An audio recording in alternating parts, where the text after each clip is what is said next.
আসসালামু আলাইকুম। আপনারা কেমন আছেন? আলহামদুলিল্লাহ আমি ভালো আছি। আজ ঘুম থেকে উঠেই ভাবতেছিলাম কি ভিডিও বানাবো, কি রেসিপি করব। হঠাৎ করে আমার মেজো মেয়ে বলে উঠলো, আম্মু তুমি চিতই পিঠা বানাও আর মরিচ ভর্তা করো। বলছি আচ্ছা ঠিক আছে, এগুলো তো অনেক মজা লাগে, অনেকই মজা লাগে। আর সেদিনকে আমি লাইয়ের পাতা দিয়ে পকোড়া বানাইছি, সেগুলো আমি আমার ভাইয়ের বউকে দিতে পারিনি। আমার কাছে খুবই খারাপ লাগছে, আফসোসও লাগছে। এই কারণে আজকে ভাবলাম যে ভাইয়ের বউকে ফোন দেই। আমি ফোন দিলাম, উর্মি তুমি মেয়ের দুইটা নিয়ে চলে আসো। আমার ভাইয়ের বউ আমার বোনের মতন। ও আমাকে খুব ভালোবাসে, আমিও ওকে খুব ভালোবাসি। আমরা 4 বোনই ওকে ভালোবাসি, আমাদেরকেও ও খুব ভালোবাসে। ভাইয়ের বউকে ফোন দিলাম, ভাইয়ের বউ বললো আচ্ছা ঠিক আছে আপা, আমি একটু পরেই চলে আসতেছি। আর আমি ভাবলাম সেদিনকের পকোড়া আমি খাওয়াইতে পারি না, আজকে একটা নতুন ধরনের পকোড়া বানাই আমার ভাইয়ের বউকে খাওয়াবো। আমি চলে গেলাম আমার বাবার ধুন্দুল খেতে। সেই ধুন্দুল খেতের থেকে কচি কচি পাতা নিয়ে আমি এখন এই যে চলে আসলাম আমার স্বপ্নের রান্নাঘরে। এগুলো কুচি কুচি করে কেটে সুন্দর করে লবণ দিয়ে মাখায়ে পানিটা একদম ঝরায় ফেলতে হবে, তাই ভালো হয়। এই যে দেখেন কত সুন্দর কচি কচি পাতা আনছি আমি, ধুন্দুলের পাতা। আপনারা এইভাবে ট্রাই করে দেখবেন, অনেকই ভালো লাগে, অনেকই মজা লাগে। এই যে কি সুন্দর করে কচি কচি করে আমি কেটে নিলাম। আর এখন সুন্দর করে ধুয়ে চিপে একদম পানিটা বের করে ফেলবো, তারপরে আমি এটা মাখাবো সুন্দর করে। এই যে দেখেন কত সুন্দর একদম ধোয়া পরিষ্কার হয়ে গেছে। যাক এটা হয়ে গেল, এখন আমি বেটারটা গুলিয়ে নেব। এইখানে আমি দিয়ে দিলাম একটা ছোট্ট গাবলা, সেই গাবলার ভিতর দিয়ে দিলাম কিছু বেসন, বেসনের ভিতরে পেঁয়াজ কুচি, কাঁচামরিচের কুচি, তারপরে দিয়ে দিলাম হলুদের গুঁড়া, মরিচের গুঁড়া, ধনিয়া গুঁড়া, জিরার গুঁড়া, স্বাদ মতো লবণ, আর হালকা করে পানি দিয়ে আমি সুন্দর করে এটা মাখিয়ে নিলাম।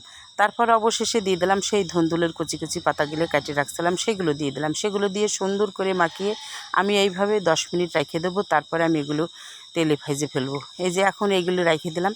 তারপরে এদিকে কড়াইয়ের ভিতরে তেল দিয়ে দিলাম, তেলটা এদিকে গরম হইতে থাক। আমি এগুলো সুন্দর করে একটু মাখিয়ে নিলাম। এখন একটা একটা করে এগুলো দিয়ে আমি ভেজে উঠবো। এদিকে এগুলো নাই বাজতে বাজতে আমার ভাইয়ের বউ বাজতে এগুলো চলে আসলো। আমি বললাম তোমরা বসো, আমার হয়ে গেছে, তারপরে তোমাদেরকে খাইতে দেবো। এদিকে এগুলো করতে করতে আমার সন্ধ্যা প্রায় গড়িয়ে আসতেছিল। আর এদিকে আমার ভাইয়ের বউ যাওয়ার জন্য খুব তাড়া করছিল। আমি বলছিলাম না, এগুলো খাওয়া দাওয়া না করে আমি যাইতে দেবো না। বলছে আচ্ছা ঠিক আছে আপা, একটু তাড়াতাড়ি করো। আমি এদিকে যে সব কিছু রেডি করতেছিলাম, আর এই যে পকোড়াগুলো এখন ভাজা হয়ে গেছে, আর ওরা এদিকে বসে গেছে। আমি বলছি একবার হয়েছে আর একবার আবার দেবো, তোমরা বসে থাকবো কেন, তোমরা এদিকে খাইতে তালে থাকো। এই যে ওদেরকে দিলাম যে তোমরা খাও। ওরা এদিকে আমার মেজো মেয়ে, আমার ভাইয়ের বউ, আমার বাস্তি সবাই মিলে একসাথে বসে এগুলো খাওয়া শুরু করে দিল। এই যে দেখেন কত সুন্দর করে ওরা খাচ্ছে। আর এদিকে চুলার পর আর এক খোলা আমি দিয়ে ফেলছি। এগুলো হয়ে গেলে আবার আমি চিতাই পিঠাটা বানাবো। এখানে চিতাই পিঠা বানানোর জন্য এদিকে যে গরম পানি দিয়ে দিলাম এখানে। এই গরম পানিটা হয়ে গেলেই তারপরে আবার চিতাই পিঠা গলানোর জন্য সব কিছু আমি রেডি করে নেব।